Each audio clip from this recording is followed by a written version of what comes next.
E aí, você já conseguiu identificar quem é o anticristo? No vídeo de hoje, o Dr. Rodrigo Silva vai dar explicações profundas, detalhes importantes sobre o anticristo, tá bom?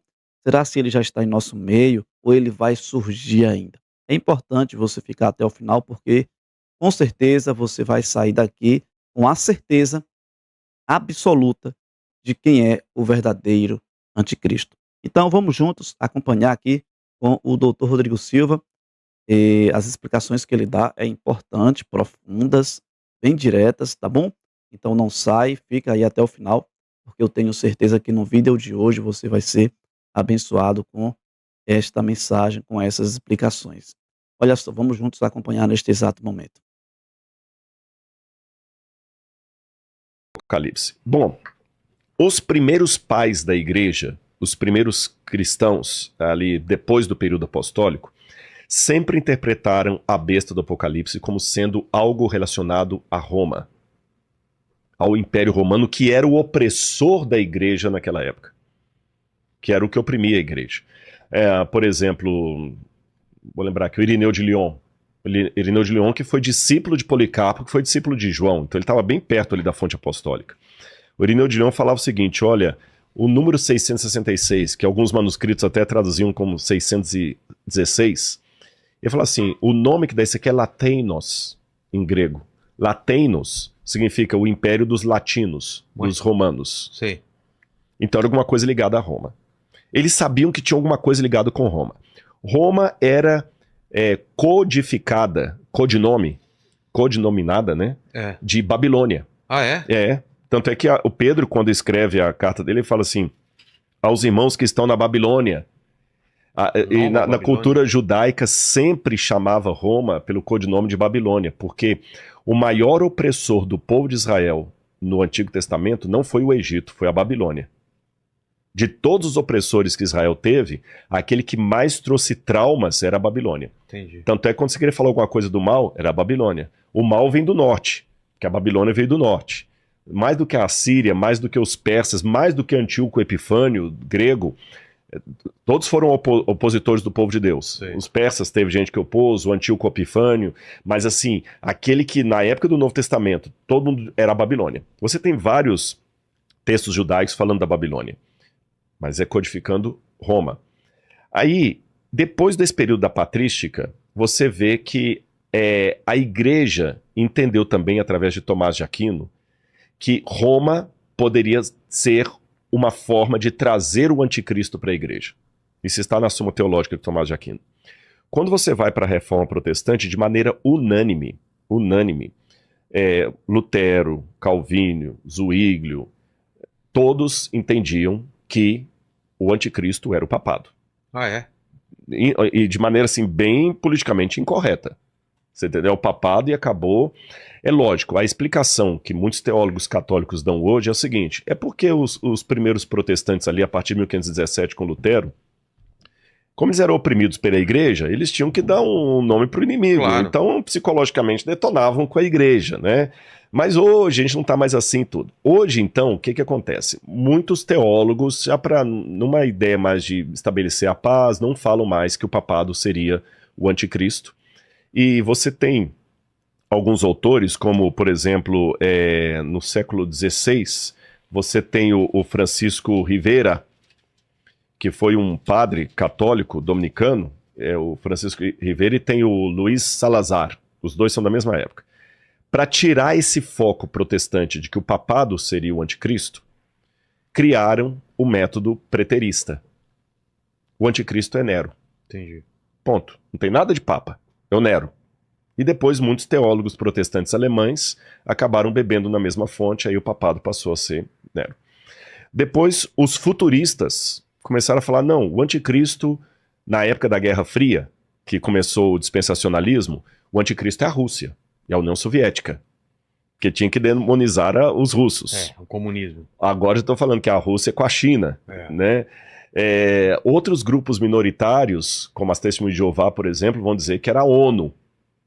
Outros grupos vão dizer que era um grande computador. Outros vão dizer que era um apóstata, que era um ateu. A internet. A internet. Como é que eu entendo isso? Eu tenho um trecho aqui interessante do próprio catecismo da Igreja Católica, e eu gosto dessa interpretação aqui do catecismo. Bom, que eu tenho as citações aqui de John Wesley, a Confissão Presbiteriana e Anglicana, de Westminster, a Confissão Luterana, todos falando que é o papado. A resposta católica também é importante ser dada. Os católicos dizem: o anticristo não pode ser o Papa, porque na carta de João é dito que o anticristo nega que Jesus veio em carne. Entendi. Nega que ele veio em carne. E o Papa não nega que ele veio em carne, ele não é gnóstico. Entendi. Né? Mas olha o que diz aqui o Catecismo da Igreja. O Catecismo tem lá os vários pontos, 537, 534, os parágrafos, mas para quem quiser olhar no Catecismo é só colocar julgamento final da Igreja. Interessante o título, julgamento final da Igreja. E o Catecismo diz assim: antes da segunda vinda de Cristo, aqui é a posição católica, tá, gente? Não vai valer para o protestante. Sim. Antes da segunda vinda de Cristo, a Igreja deve passar por um julgamento final que abalará a fé de muitos crentes. Eu concordo com isso. A perseguição que acompanha a sua peregrinação na terra revelará o mistério da iniquidade, que é uma maneira de falar do anticristo, na forma de um engano religioso, oferecendo aos homens uma solução aparente para os seus problemas ao preço da apostasia da verdade.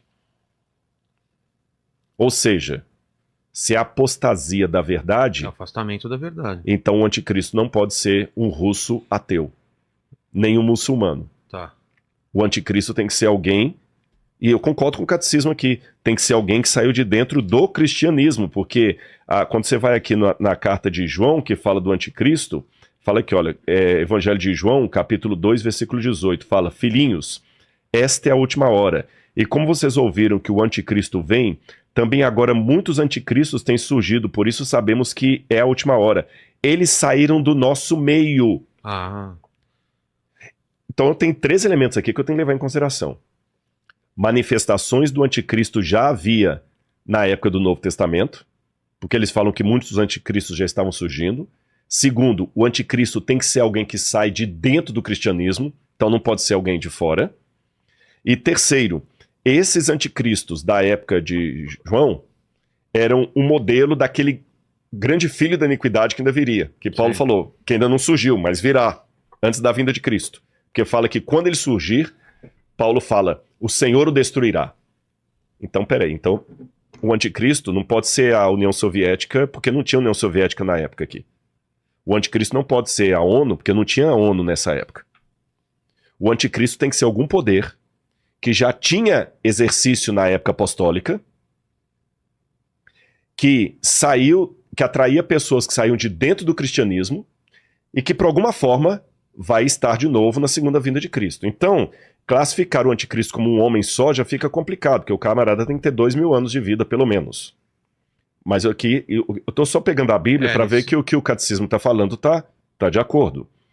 Aí diz que esse anticristo atrairia muitas pessoas para uma apostasia da verdade. Deixa eu te falar uma coisa. Se a igreja se a mulher de Apocalipse 17 é o povo infiel, para você ser um adúltero, o primeiro requisito é ter sido casado. Para você morrer, o primeiro requisito tá vivo. Para você ser apóstata, o primeiro requisito é ter sido cristão. Sim. Não existe islamismo apostatado.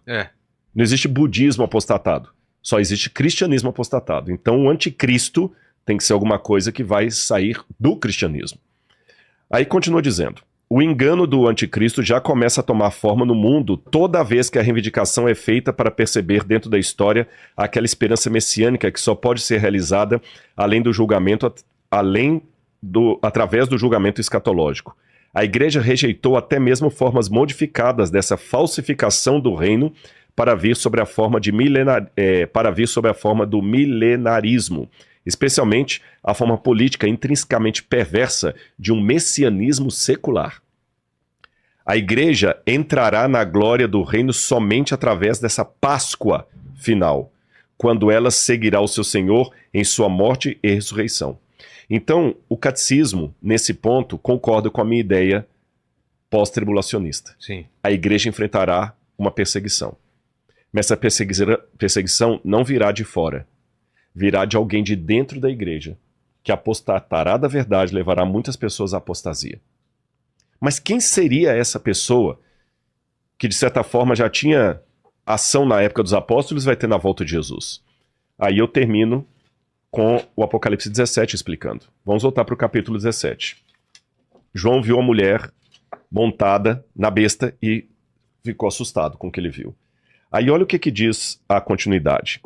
Capítulo 17, verso 7. O anjo, porém, me disse: por que você ficou admirado? Eu vou lhe mostrar, eu vou lhe explicar o mistério da mulher e da besta que tem as 7 cabeças e os 10 chifres que levam a mulher. A besta que você viu era, não é, está premergido ao abismo. Era, não é, está premergido ao abismo. Então ela atuava no período apostólico, vai ficar um tempo sem, assim, incubada, mas ela vai voltar no tempo final. É igual um tumor, que às vezes você vai, cura, ele fica entubado, depois ele volta. Era, não é, e vai surgir do abismo. E caminha para a destruição. E aqueles que habitam sobre a terra, cujos nomes não foram escritos no livro da vida desde a fundação do mundo, se admirarão, vendo a besta que não era, mas tornará a aparecer. Então é alguém que estava na época de João, ficará um tempo de suspensão e voltará a aparecer. Aqui está a mente que tem sabedoria.